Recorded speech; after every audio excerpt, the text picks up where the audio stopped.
Hey, and welcome back to my YouTube channel, or welcome back to another episode of The Straight Shooter Recruiter. My name's Emily. I'm a senior recruiter by day, career coach by night, and then podcast host somewhere in between all of that.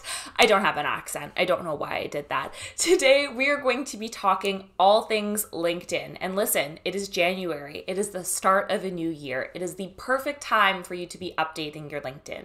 Today, we're going to cover the must-haves and the must-have-nots coming from a recruiter who spends probably 30 hours a week on LinkedIn. So get your notepad ready, get ready to screenshot only on my good angle, please, and let's get into it. First things first, I often hear people say, do I really need a LinkedIn? And the answer is yes, 9 times out of 10. There are very few industries where LinkedIn is not relevant. If you're starting your career, if you're well into your career, LinkedIn is an amazing tool to help share your achievements with the world, but also help you connect to future employers, to people that you'd like to connect with in your network. It's an amazing tool both for network development as well as job hunting. Let's start with the easy stuff, your LinkedIn headshot. Did you know that having a LinkedIn headshot almost doubles your chances of your profile being opened and looked at by a recruiter? It's critical that you have a professional photo. Now, don't get it twisted. A professional photo doesn't need to be something you pay money for. It can be something as simple as, a picture you've taken on your iPhone and that you've edited a little bit. There are so many amazing websites. One of my favorites is removebackground.com. I'll put the link in here and in the bio, where you can actually remove the background of your photo and adjust it so that it looks a little bit more professional. Do you need a bio? Yes, honey, you need a bio, no questions asked. Think of your biography as an opportunity to share what you do, what you're looking for, and why you are a special candidate.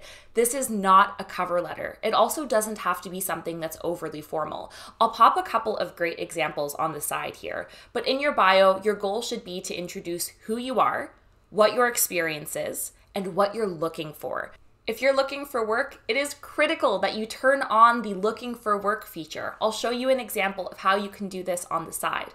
When recruiters are searching for candidates for their roles, we use a tool called LinkedIn Recruiter. It's basically the recruiter's end of the LinkedIn that you or I would be using as a candidate. We use a variety of different filterings. For example, keywords. So if I'm looking for a marketing manager, I'm going to type in keywords like marketing, digital marketing, SEO marketing. I'm also going to click the "This person is open for work" button, which means if you're open for work, you are automatically going to come to the top of my search, which is good news for you if you're looking for a new job. So speaking of searches, how can we make sure that you're actually coming up in recruiters' LinkedIn searches? Well, the short answer is keywords. It's critical that you're filling out all of the different areas or segments of your LinkedIn profile with the relevant keywords.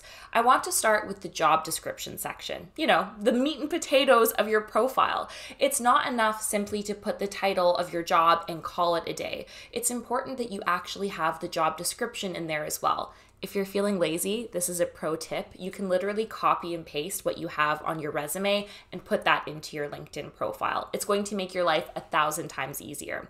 It's also going to help make sure that you have different important words in there.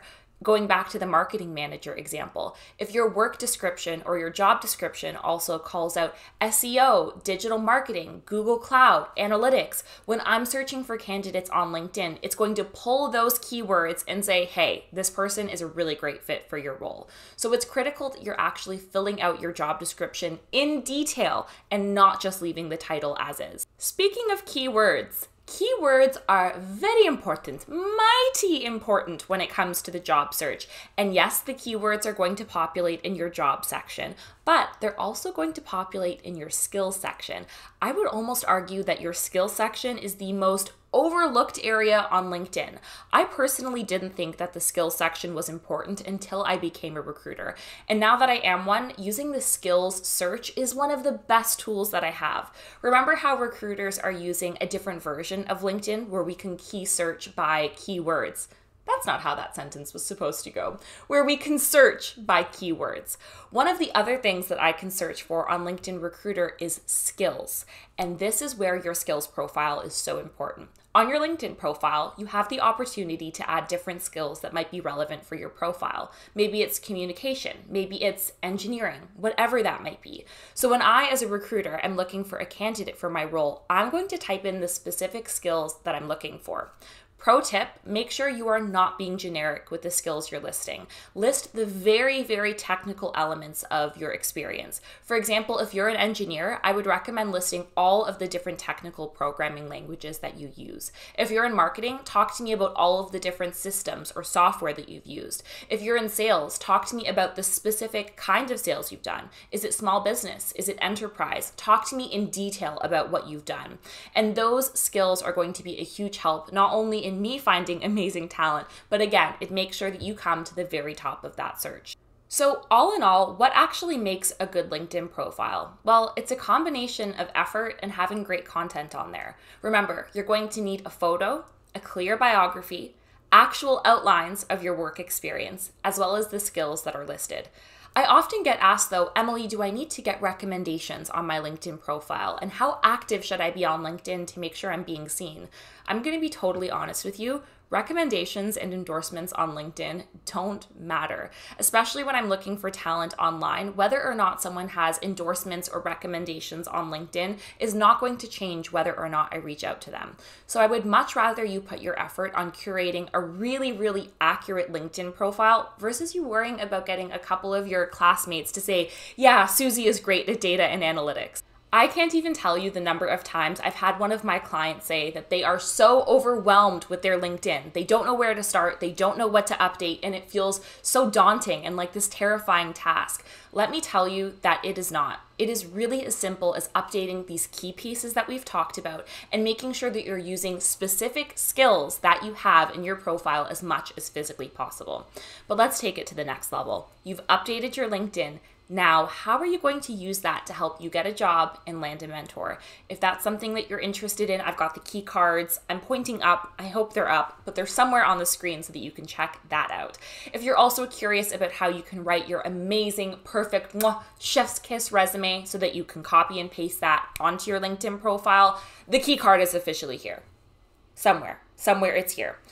I hope that this video was helpful, and I also hope that it helped demystify a little bit about the LinkedIn space. It is not overwhelming. It is not complicated. You don't need to be throwing a bazillion buzzwords in for you to be an excellent candidate. It's all about simplicity, effort, and making sure that it's accurate. I hope that this was helpful. If you have any questions, leave them in the comments. Please, I beg of you, do not forget to like and subscribe. It means so much to me. It helps this channel exponentially. And if you're listening on the podcast, oh my gosh, I adore you. Thank you so much for hanging out there. Don't forget to leave a rating and subscribe to the pod. I am so grateful for your time. Happy job hunting.